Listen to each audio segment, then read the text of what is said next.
नमस्ते साथीहरू।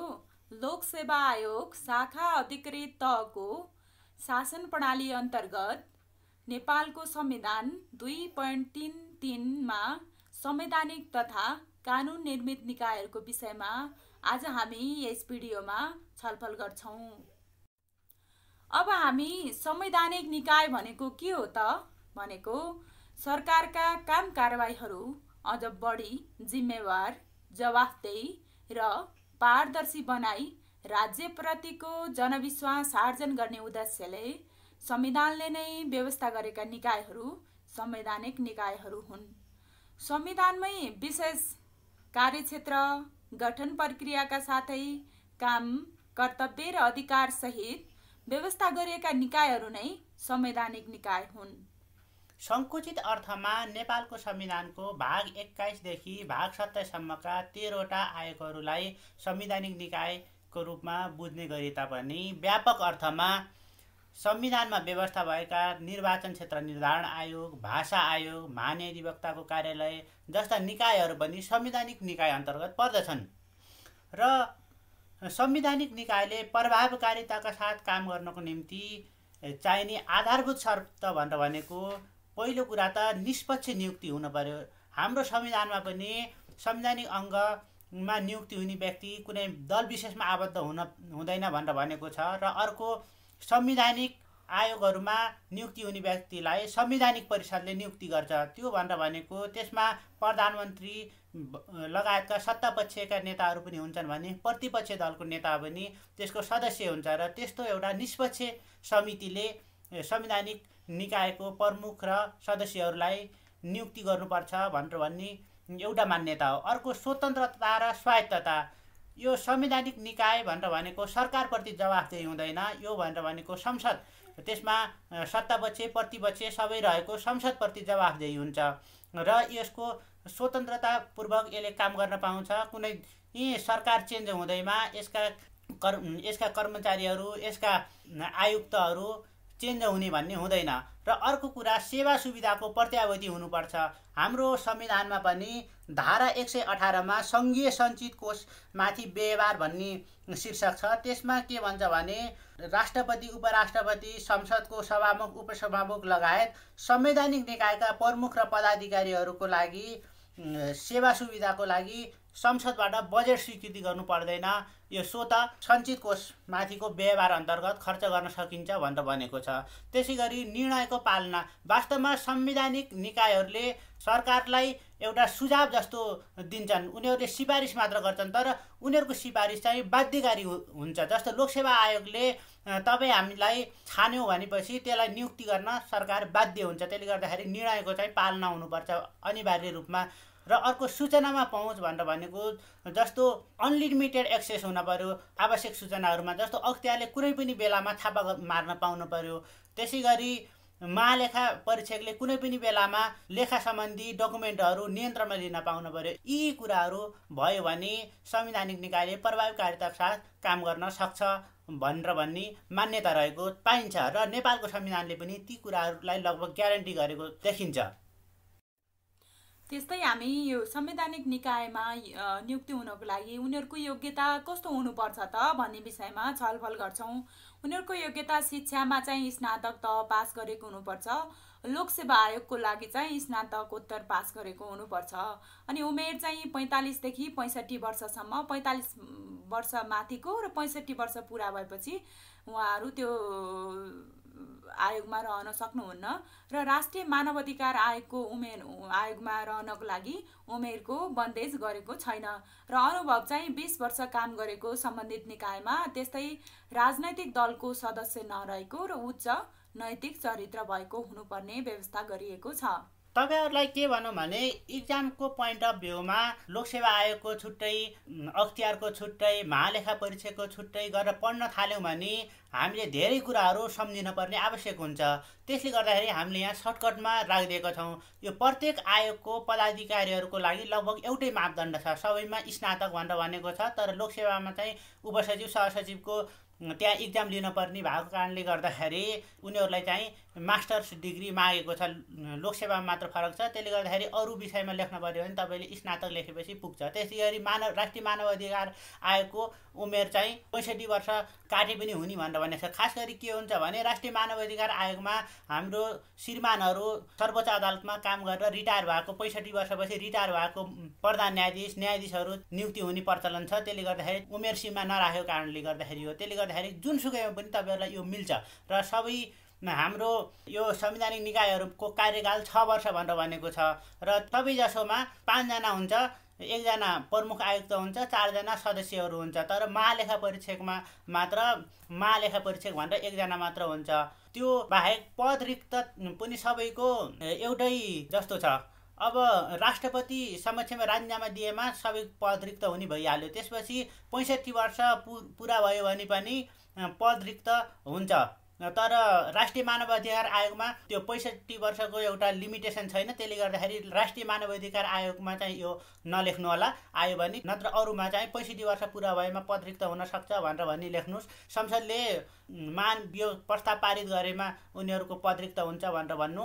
अनि शारीरिक वा मानसिक अवस्थाको कारणले संवैधानिक परिषदको सिफारिसमा राष्ट्रपतिले पद मुक्त गरेमा र मृत्यु भएमा त ओभियसली पद रिक्त हुने भइहाल्यो। त्यसले गर्दाखेरि जुनसुकै अख्तियार, लोकसेवा, मानव अधिकार आयोग, निर्वाचन आयोग जुनसुकै विषयमा आयो भने पनि तपाईँहरूले लेख्ने कुराहरू यही हो। यति कुरा सम्झेपछि सबै आयोगलाई पुग्छ तपाईँहरूलाई। अब हामी अख्तियार दुरुपयोग अनुसन्धान आयोगको काम, कर्तव्य र अधिकारको विषयमा छलफल गर्छौँ। यो नेपालको संविधानको धारा 239 मा व्यवस्था गरेको छ। सार्वजनिक पद धारण गरेको व्यक्तिले भ्रष्टाचार गरे नगरेको सम्बन्धमा कानुन बमोजिम अनुसन्धान गर्ने भनेर भन्छ अख्तियार दुरुपयोग अनुसन्धान आयोगको काम। त्यस्तै महाअभियोगबाट पदमुक्त हुने, न्याय परिषदले पदमुक्त गर्ने र सैनिक ऐन बमोजिम पदमुक्त हुने व्यक्तिको हकमा निज पदमुक्त भए पश्चात निजले भ्रष्टाचार गरे नगरेको सम्बन्धमा अनुसन्धान गर्ने भनेर भन्छ। हेर्नुहोस्, यो 3वटा कुरा चाहिँ महत्त्वपूर्ण हुन्छ। महाभियोगबाट पदमुक्त हुनुभन्दा अगाडि गर्नु पाइँदैन, न्याय परिषदबाट पदमुक्त हुनुभन्दा अगाडि पनि गर्नु पाइँदैन अनुसन्धान, र सैनिक ऐन बमोजिम पदमुक्त हुनुभन्दा अगाडि पनि गर्न पाइँदैन। यो 3वटा कुरा महत्त्वपूर्ण छ। त्यस्तै सार्वजनिक पद धारण गरेको व्यक्तिले भ्रष्टाचार जन्य कार्य गरेको भन्ने अनुसन्धानबाट देखिएमा सो व्यक्ति उप अधिकार प्राप्त अदालतमा मुद्दा दायर गर्ने भनेर भन्छ। हामीले माथि भनिसक्यौँ, मेन कुरा अनुसन्धान गर्छ र अनुसन्धान गरिसकेपछि कम्पिटेन्ट कोर्टमा मुद्दा दायर गर्छ र नेपालको सन्दर्भमा विशेष अदालतमा भ्रष्टाचार जन्य कसुरहरूको मुद्दा दायर गर्छ अख्तियारले। त्यो बाहेक यदि अख्तियारले इन्भेस्टिगेसन गर्न नपाउने अवस्था रहेछ, न्याय परिषदको कुराहरू, सैनिक ऐन अन्तर्गतका कुराहरू र महाभियोगबाट पदमुक्त हुने कुराहरू र कानुनमा अख्तियारले हेर्न नपाउने भन्ने अन्य कुनै व्यवस्था रहेछ भने त्यस्तो अवस्थामा अख्तियारले इन्भेस्टिगेसनबाट दोषी चाहिँ पायो तर उसले कारबाही गर्न नसक्ने अवस्था रहेछ भने जसले कारबाही गर्ने अधिकार राख्छ त्यसलाई कारबाहीको लागि लेखी पठाउँछ। र अर्को चाहिँ यो सबै आयोगहरूको व्यवस्था त्यो छ 5 नम्बर र 6 नम्बरको भनेर भनेको अधिकार प्रत्यायोजन गर्न सक्छ उसले आफ्ना सदस्यहरूलाई अथवा कर्मचारीहरूलाई। त्यसै गरी अन्य काम, कर्तव्य र अधिकार सङ्घीय कानुनमा बमोजिम हुने भनेर यति 6वटा चाहिँ अख्तियार दुरुपयोग अनुसन्धान आयोगको बारेमा तपाईँहरूलाई लेख्न आयो भने इक्जाममा तपाईँहरूले यति 6वटा कुराहरू लेख्नु। र हामी यो भिडियो न्याय सेवाको इक्जाम दिने साथीहरूलाई पनि लक्षित गरेर तयार गरिरहेछौँ र अरू साथीहरूले पनि लेख्दा एक्स्ट्रा नै हुन्छ जस्तो लाग्छ। त्यसले गर्दाखेरि सर्वोच्च अदालतले पनि विभिन्न नजिर सिद्धान्तहरू प्रतिपादन गरेको छ र नजिर पनि कानुन सरह लागू हुने हुन्छ। र अख्तियार दुरुपयोग अनुसन्धान आयोग सम्बन्धी एउटा नजिर छ, बद्रीबहादुर कार्की विरुद्ध अख्तियार दुरुपयोग अनुसन्धान आयोग, नेपाल कानुन पत्रिका 2058, निर्णय नम्बर 7001। यसमा के भन्यो भने अख्तियार दुरुपयोग अनुसन्धान आयोग स्वतन्त्र निकाय आफैले समेत मुद्दा चलाउन सक्ने संवैधानिक व्यवस्था, आयोगको स्वतन्त्रतालाई बलियो बनाउने व्यवस्था भई त्यस्तो मुद्दामा प्रतिनिधित्व आफै वा अरूद्वारा कसबाट गराउने भन्ने कुरा आयोगले नै निरूपण गर्ने कुरा हो भनेर यो अख्तियार दुरुपयोग अनुसन्धान आयोगको स्वतन्त्रता कार्यको स्वतन्त्रताको ग्यारेन्टी चाहिँ सर्वोच्च अदालतको व्याख्याबाट पनि भएको छ भनेर हामीले लेख्न सक्छौँ। अब हामी लोकसेवा आयोगको काम, कर्तव्य र अधिकारको विषयमा छलफल गर्छौँ। यो नेपालको संविधानको धारा 243 व्यवस्था गरिएको छ। निजामती सेवाको लागि उपयुक्त उम्मेदवारको छनौट गर्ने, परीक्षा सञ्चालन गर्ने काम गर्छ लोकसेवा आयोगले। र सुरक्षा निकाय अन्य सङ्घीय सेवा र सङ्गठित संस्थाको लागि उपयुक्त उम्मेदवार छनौट गर्न लिखित परीक्षा सञ्चालन गर्ने भनेर भन्छ। अब साथीहरू, यो सुरक्षा निकाय, सङ्घीय सेवा र सङ्गठित संस्थाको विषयमा हामी एकछिनपछि छलफल गर्छौँ के हो त यो भनेको भनेर। र सुरक्षा निकाय र अन्य सरकारी सेवाको बढुवाको विषयमा लोकसेवा आयोगको परामर्श लिनुपर्ने र सङ्गठित संस्थाको बढुवा, विभागीय कारबाही र सेवाका शर्तहरूका सम्बन्धमा लोकसेवा आयोगको परामर्श लिनुपर्ने र नेपाल सरकारबाट निवृत्ति भरण पाउने पदमा लोकसेवा आयोगको परामर्श बिना स्थायी नियुक्ति गर्न नपाइने भनेर भन्छ। यो हामीले सुरक्षा निकाय भनेर हाम्रो खास गरेर 4वटा सुरक्षा निकाय छन्। त्यसमा नेपाली सेना, नेपाल प्रहरी, सशस्त्र प्रहरी, त्यसै गरी राष्ट्रिय अनुसन्धान विभाग र सङ्गठित संस्था भनेर भनेको नेपाल सरकारको सेयर अथवा पैसो लगानीमा गठन भएका सार्वजनिक संस्थाहरू हुन्। जस्तो संस्थानहरू र अन्य संस्थाहरू जस्तो नेपाल टेलिभिजन, बिमा संस्थान, त्यस्तै गरी निक्षेप तथा कर्जा सुरक्षण निगम, अहिले कोष भएको छ निक्षेप तथा कर्जा सुरक्षण कोष। यस्ता संस्थानहरू चाहिँ यो सङ्गठित संस्थाको रूपमा यहाँ संविधानमा उल्लेख गरेको छ। र यी निजामती सेवाको चाहिँ परीक्षा सञ्चालन गर्नेदेखि ल्याएर इन्टरभ्यूसम्मका कामहरू गर्छ भने यिनी सुरक्षा निकाय, अन्य सङ्घीय सेवा र सङ्गठित संस्थाको चाहिँ लिखित परीक्षा चाहिँ उसले लोकसेवाले लिने र इन्टरभ्यूमा चाहिँ लोकसेवाको एकजना प्रतिनिधि मात्र समावेश हुने त्यस्तो प्रचलन चाहिँ छ। र अब हामी यो 6 नम्बरमा छलफल गर्न गइरहेछौँ। यसमा हाम्रो संविधानमा धेरै लामो कुराहरू लेखा छ। हामीले यो स्लाइड चाहिँ इक्जामको पोइन्ट अफ भ्यूले बनाएको कारणले गर्दाखेरि संविधानमा जे छन् त्यो कपी पेस्ट गर्न चाहेनौँ। त्यसले गर्दा हामीले यहाँ एकदम सर्टकटमा ल्याछौँ।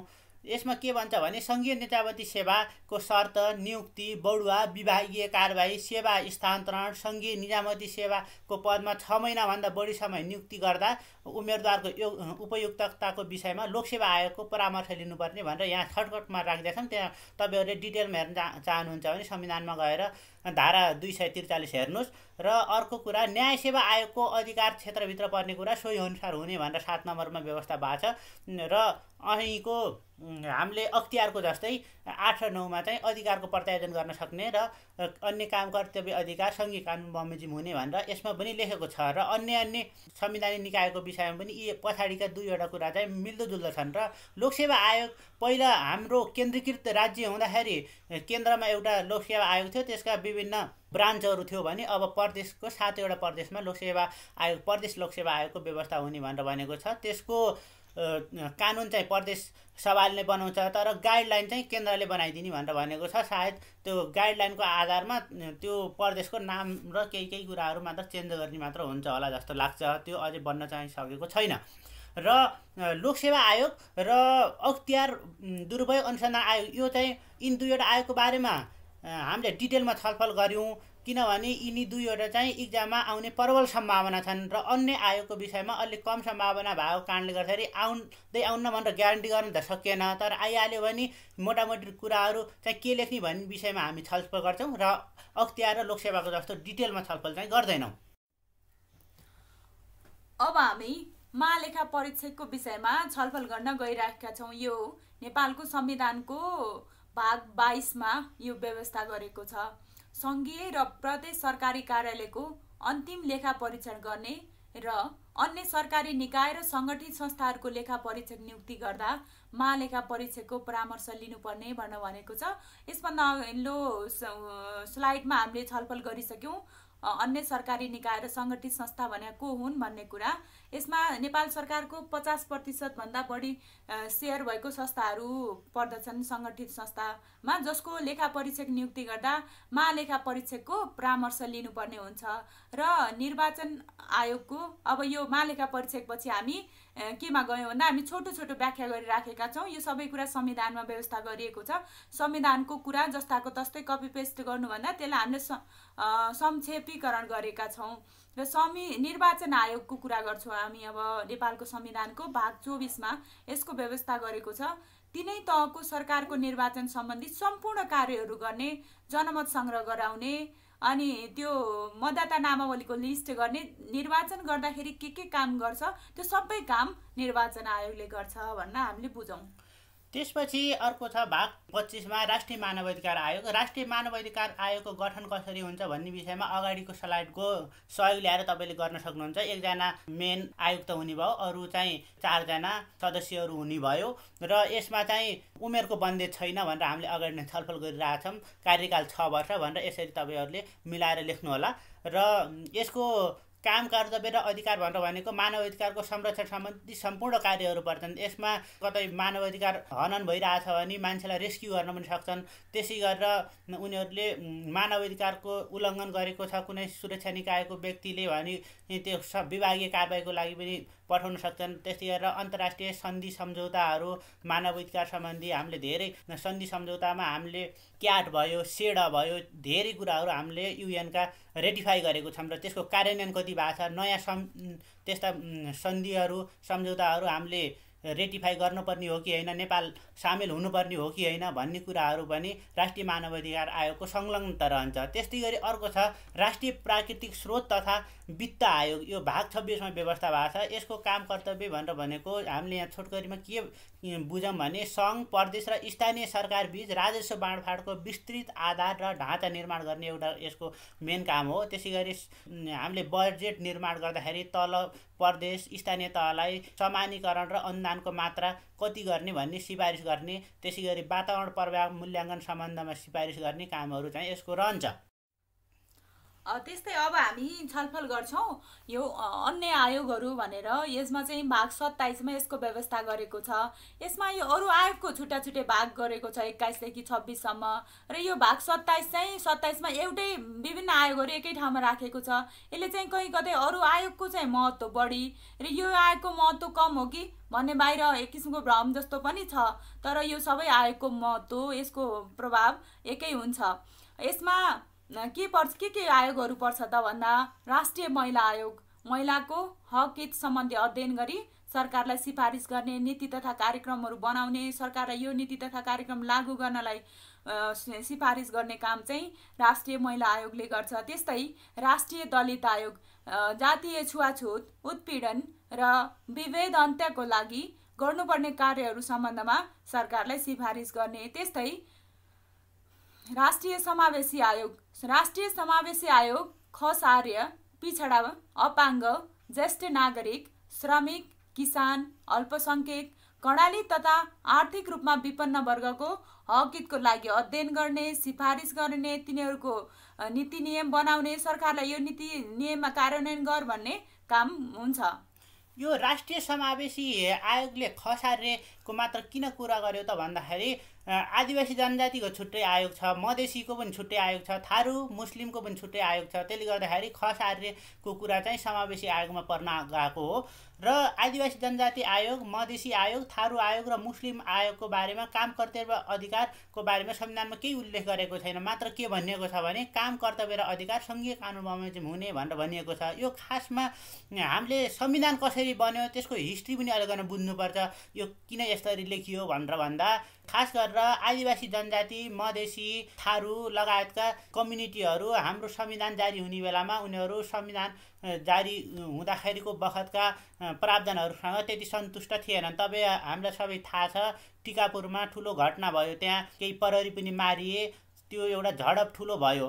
त्यसले गर्दाखेरि त्यसपछि थारू आयोग, मधेसी आयोग राखियो र मधेसीहरू त्यसपछि पनि सन्तुष्ट हुन सकेनन् र लामो समयसम्म बोर्डरमा हडताल भयो। त्यसले गर्दाखेरि हामीले नाकाबन्दीको मार पनि खेप्नु पर्यो। त्यसले गर्दाखेरि यी कुराहरू पछि जोडेको भए भएर यसमा डिटेलमा छैन, पछि सङ्घीय कानुन आयो भने डिटेलमा आउने अपेक्षा गर्न सकिन्छ। अब हामी संवैधानिक निकाय र कानुन निर्मित निकाय अन्तर्गत संवैधानिक निकायको विषयमा छलफल गरिसक्यौँ। साथीहरूले कतिको बुझ्नुभयो? पक्कै नै बुझ्नुभएको होला है दाइ? केही न केही हेल्प भयो भन्ने हामीलाई विश्वास छ। थप साथीहरूले आफै पनि अध्ययन गर्नुहोला। र अब हामी कानुन निर्मित निकायहरू के हुन् त भन्ने विषयमा छलफल गर्छौँ। राज्यले नागरिकहरूलाई प्रभावकारी र विशिष्टीकृत रूपमा सेवा प्रवाहका लागि विभिन्न आयोग र निकाय गठन गर्न सक्छ। यस्ता निकायहरू स्थापनाका लागि विशेष कानुनको तर्जुमा गर्नुपर्ने हुन्छ। यसरी संविधानमा व्यवस्था नभएको तर कानुन निर्माण गरी गठन भएका निकायहरू कानुन निर्मित निकायहरू हुन्। राष्ट्रिय मानवाधिकार आयोग, महिला आयोग, दलित आयोग जस्ता निकायहरूले संवैधानिक हैसियत प्राप्त गर्नु अघि कानुन निर्मित निकायको रूपमा रहेका थिए। यो भनेको के रहेछ भने वास्तवमा संवैधानिक निकाय र कानुन निर्मित निकायमा खासै ठुलो भिन्नता छैन, किनभने त्यही मानवाधिकार आयोग हो, त्यही महिला आयोग हो, त्यही दलित आयोग हो। पहिला चाहिँ कानुन निर्मित निकाय थियो, अहिले चाहिँ संविधानमै व्यवस्था भइसकेपछि त्यो संवैधानिक निकाय भयो। र संवैधानिक निकाय र कानुन निर्मित निकायमा के फरक पर्छ त? पहिला मानवाधिकार आयोग र अहिलेको मानवाधिकार आयोग, पहिलाको महिला आयोग र अहिलेको महिला आयोग, पहिलेको दलित आयोग र अहिलेको दलित आयोगमा के फरक पर्छ भने अब चाहिँ केही बढी अधिकारहरू पायो। अब चाहिँ सरकारको डाइरेक्ट अन्डरमा रहनु परेन, संसदप्रति जवाफदेही भयो। पहिला चाहिँ सरकारप्रति जवाफदेही हुन्थ्यो, अब चाहिँ संसदप्रति जवाफदेही भयो। त्यसले गर्दाखेरि आर्थिक कुराहरू पनि सिधै सङ्घीय सञ्चित कोष माथिको व्यवहार अनुसार सेवा सुविधाहरू पनि त्यहाँबाट पाउने भयो। त्यसले गर्दाखेरि भोलि आउन सरकारले बजेट नदेला कि नाकाबन्दी गरिदेला कि आर्थिक नाकाबन्दी गरिदेला कि भन्ने डर भएन। त्यसले गर्दाखेरि अझ स्वतन्त्र र अझ पारदर्शी ढङ्गले, अझ निष्पक्ष ढङ्गले काम गर्न पाउने भए। त्यो चाहिँ यसको फाइदा हो। त्यसै गरी अब हाल पनि राष्ट्रिय किसान आयोग, राष्ट्रिय सतर्कता केन्द्र, सूचना आयोग जस्ता निकायहरू कानुन निर्मित निकायको रूपमा रहेका छन्। संवैधानिक निकाय र कानुन निर्मित निकाय बीचको भिन्नता के छ त भन्ने विषयमा हामी छलफल गर्न गइराखेका छौँ। तपाईहरूलाई यसमा थप स्पष्ट होला, हामी अगाडि छलफल पनि गरिसकेका छौँ। बेसिकल्ली संवैधानिक निकाय भनेको संविधानले नै गठनको व्यवस्था गरेको हुन्छ। कानुन निर्मित निकाय व्यवस्थापिकाले बनाउने कानुनद्वारा गठन हुन्छ। खास गरी एक्ट चाहिँ व्यवस्थापिकाले बनाउँछ, सोही एक्ट अन्तर्गत कानुन निर्मित निकाय गठन हुने हो। त्यस्तै संवैधानिक निकाय व्यवस्थापिकाप्रति उत्तरदायी हुन्छ। कानुन निर्मित निकाय कार्यपालिकाप्रति, त्यो भनेर भनेको प्रधानमन्त्री र उनको मन्त्रीमण्डलको अन्डरमा रहेर काम गर्नुपर्ने हुने कारणले गर्दाखेरि कार्यपालिकाप्रति उत्तरदायी हुन्छ। त्यस्तै संवैधानिक निकाय सरकार परिवर्तनबाट प्रभावित हुँदैन। किन भन्दा यसको कार्यकाल 6 वर्ष हुने भनेर संविधानमै तोकेको छ। त्यस्तै संसदले महाभियोगको प्रस्ताव लागेपछि मात्रै, पास भइसकेपछि मात्रै पदमुक्त हुन्छ र यसको व्यवहार सङ्घीय सञ्चित कोष अन्तर्गत खर्चको लागि संसदको स्वीकृति चाहिँदैन।